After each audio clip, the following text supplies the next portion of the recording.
So, you know the old saying, dress for the job you want, not the job you have? So I don't love that saying because if it were true, my job is apparently a comfy, cozy troll under a bridge, which I'm not mad about. But I would like to introduce a different saying, a better saying, especially for those of us who are really working on our visibility, our personal brand, and our thought leadership. So what if you shared content from the perspective of the leader that you want to embody, even if you don't 100% feel like you're there or good enough or whatever enough to do it? Because really that feeling is a trick. We have been lovingly bamboozled by our inner chaperone who really works so hard to keep us safe, protected, and sometimes that means hidden as well. And the reason that that's a problem is because we have wisdom, we have stories, we have insights to share that can actually help people.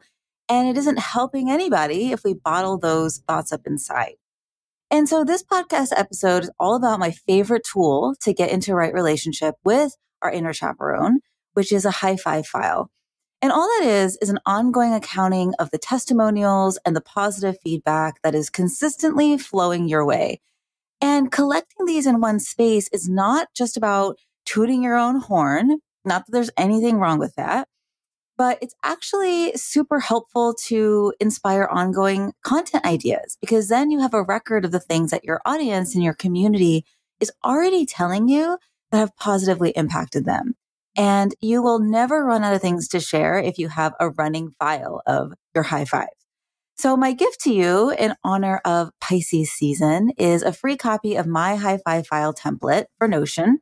That link is in the show notes and you can use it to easily keep track of all of your high fives and just continue embodying the leader that other people already see you as. So keep listening. You're in the right place.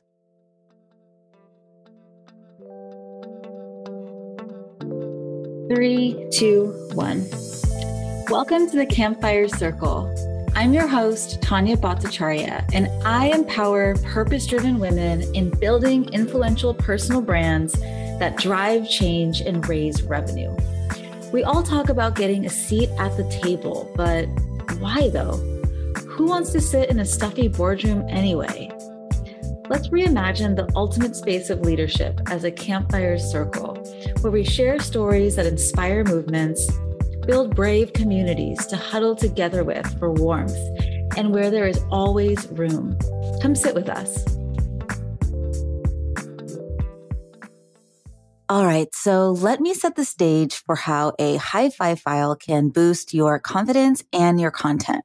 So as a thought leadership consultant and coach, or coach-sultant, if you will, I have worked with people who have never posted anything on LinkedIn before, as well as those who have built seven-figure consulting businesses as go-to trusted voices in their niche using LinkedIn and everything in between.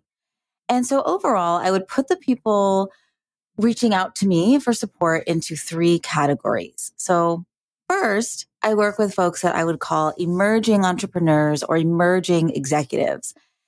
So they're coming to me because they've been thrust into a higher level of leadership. And so maybe they have just founded a new company or consulting firm, or maybe they've been elevated into a CEO position or an executive director position, or they are just ready to start doing public speaking or launch a podcast or release their first book. And so they need to start building trust and visibility as a face of their work, of their mission, but they don't have a consistent strategy for their content. Or maybe they do, but they're just not getting traction doing what they're doing. And so imposter thoughts and content blocks can come up here because this new level of visibility and leadership it's just new, right? We're stretched out of our comfort zone and maybe we haven't quite found our voice. It feels weird to market ourselves if we haven't had to do it before, maybe at a full-time job, and maybe we feel a little bit out of our element and we're just not really sure what to say because again, it's just new, right? Second, I work with people who are booked and busy bosses. So they have grown their business and there's so much going on that they don't have the time, or sometimes it's not even about the time, but it's about creating the white space in their brain to really pull out and share their unique insights and points of view. So maybe they're posting something right before a big presentation or webinar or conference, or maybe they'll post a picture of something that they went to after the fact, just the picture and like, hey, here I am. But they're struggling to maintain consistent visibility in terms of actually sharing their thoughts, the why behind their work, what it is that they stand for. And so they're not necessarily always getting like aligned opportunities based on what they really want to do in their heart and their soul. And maybe they're having a hard time growing their pipeline with those new people coming in. Imposter thoughts and content blocks come up here because it can do a number on you when it just feels like pulling teeth to turn the wisdom and the opinions that are truly swirling around in your brain into actual content. And, when you're drinking from a fire hose, there's usually so many little gems that are showing up on a daily basis, but you're moving so fast, like there's no net to capture them and maximize them, right? And so finally, I work with undercover experts. And so these people come to me because they are specialists in their field, but they're not as influential as they'd like to be. They work so hard, yet the amount of recognition that they have doesn't match that level of excellence. And I say recognition, but that's not really the right word. It's not really about recognition or having their name up in lights. It's really more about influence and change-making capacity. It's about having a larger voice to build a movement or awareness around your work and have a larger impact. So imposter thoughts and content blocks come up for this group of people because they're unsure if they really have anything worthwhile to say, even though they're doing this work and creating these transformations for people on a daily basis. And they probably have lived experience in this thing as well. So the other piece here is that so often they don't fit the male pale and stale model of leadership that we are just so used to seeing and have been fed to us since forever. And so when it comes to showing up and getting visible and sharing our content, sharing our opinions on LinkedIn, a place that is often thought of as just very sterile and very like corporate, like, of course it's scary because it reminds us of the spaces where we have maybe felt like we haven't belonged in the past. So no matter what category you fit into, you are a human being. And imposter thoughts are par for the course because human beings are survivors. Like we are resilient. Like we've gotten here in part because we have evolved to pay attention to, let's just call it negative stimuli or negative information or negative feedback versus the positive stuff that we get on a daily basis. So there's this thing called negativity bias. It's sometimes also called positive negative asymmetry, but it's a psychological phenomenon where humans are more likely to remember that one negative remark that we get, even in an overwhelming sea of positive praise and affirmation. So I want you to think about if that feels familiar to you. Like, is that something that you do? I feel like you're in great company because, we all do it. We all do it. It's part of being human. It's literally human nature to remember these insults or these maybe less than positive things more than we remember the kudos, right? It's human nature to think about the negative experiences in our past more than the positive ones, and then begin to internalize those negative experiences into stories that, we continue to tell ourselves that almost become truth for us, right? And so other than the issue of just our own human suffering, here is the problem in that. People follow the leaders that they know and trust, right? They will roll up their sleeves and jump into the arena to help you make shift happen. They'll invite you to interesting gatherings and panels and partnership opportunities. They'll invest in your consulting offers and your coaching programs because they trust that you can make a difference for them. They will introduce you to their friends and their colleagues and their clients. And just in whatever way they can, they will further your mission. But negativity bias, imposter thoughts, and systematically limited beliefs like perfectionism, they keep us from showing up. And so we leave these transformational opportunities at the table because we're not showing up to the table to get these opportunities.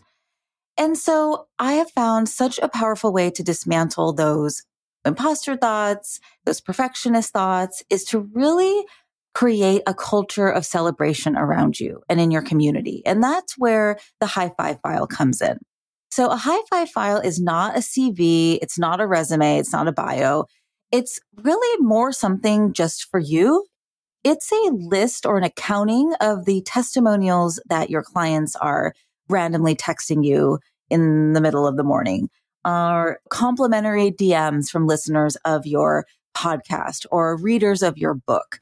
It's the positive feedback that you get from your speaking engagements that otherwise just get lost in the sauce or your inbox or just literally disappear from your brain as soon as you just remember that one mean comment from your fifth grade bully or your old teacher, your old boss, whatever it is, right? So without having a high-five file to refer to and just remind you who you are, it's easy to give into those thoughts of, well, I know they asked me to speak at this conference, but they must have just been short on candidates, or maybe it was just luck, or maybe it was just a computer error. But what if you had a whole list backing up why you're an awesome speaker to look through when those thoughts come up? You know what I mean? Okay, so at this point, you're probably clear on how a high-five file can help dismantle those imposter thoughts and help you show up differently in a more embodied way. But a high-five file is actually also great for coming up with content ideas. So let me give you a couple of examples. So let's say you have a impromptu text from your one-on-one coaching client or your consulting client about the successes that they've got since they've started working with you. So obviously with their permission, you can turn that into a post that's just a casual testimonial, right? Talking about that and why that was so awesome. You can turn a series of DMs or texts telling you what they loved about your last live, your last podcast episode, or your last whatever, and then go deeper into a separate post about that specific thing. Again, because you already know that is helpful for your audience. You can turn positive speaker feedback into a post as you share your availability for speaking opportunities for the next couple months or quarter. You can turn positive moments from your group coaching program or mastermind into a post for your next relaunch, or even a LinkedIn poll where you're asking your audience something about what is stopping them from getting that same outcome, trying to get results on their own. I could keep going, but those are just a couple of examples of how these high fives, these compliments that are coming your way could literally be turned into content. So instead of keeping going, I would love to actually talk about why content is even important in the first place, because we all talk about content. But why does content even help? Why is it important? Let me tell you my opinion about why. When you are consistently showing up with thoughtful content, those posts start to work as a 24/7 marketing team for you.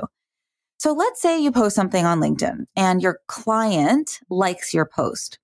So that client's colleagues are going to start seeing your name and your wisdom, your thoughts, your opinions come up too. And more than likely, your clients have friends who struggle with the issue that you're helping them with too, right? And you're going to educate and inspire. So one of the cool things about showing up with content is how large your impact and your reach becomes.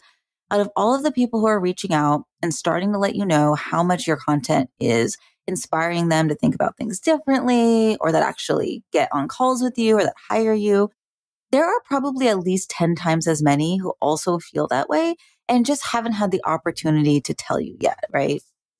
And then the third thing is that when people eventually hop on a discovery call with you or send you a message or they're in their first meeting with you, they're already bought in. Like they're at level 7 or 8 or 9 of that relationship building process instead of step 0. You never have to sell someone on what you offer because they already know, like, and trust you through your content, through the ways you show up in the world.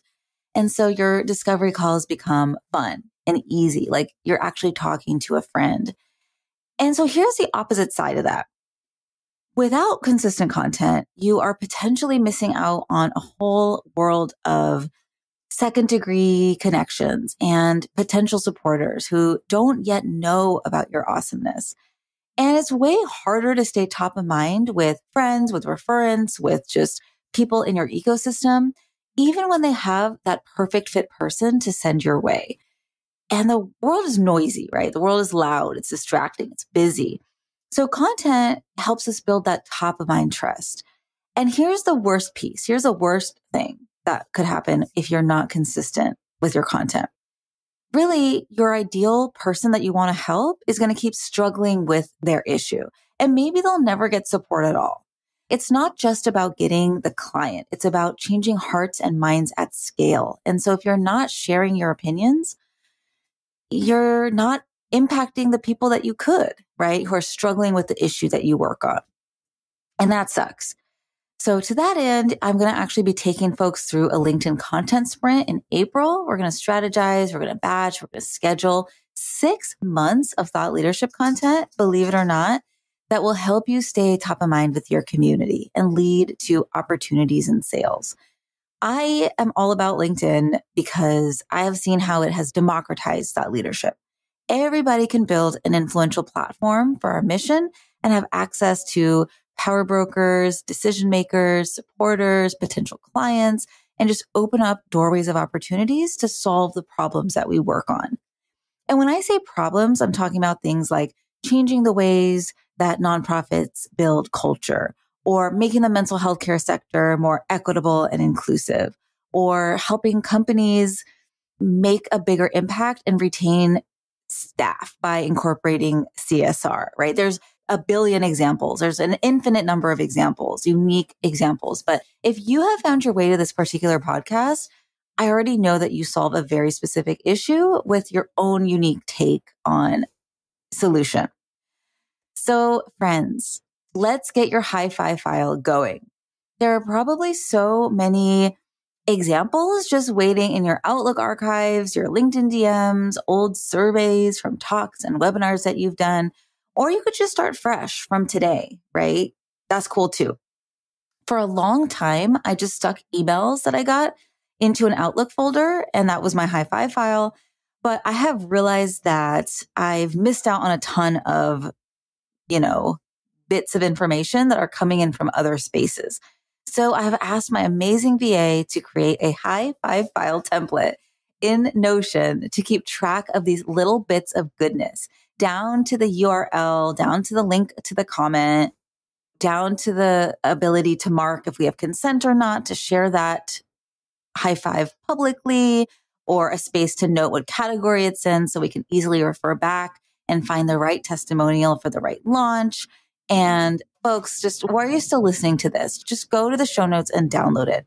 It's linked in there. And when you grab it, you will also get a Loom video explaining exactly how to use it step by step. And I honestly think it's the best resource of all time. So I am going to stick that in my high five file. And yeah, the link to sign up for the content sprint in April is there in the show notes as well.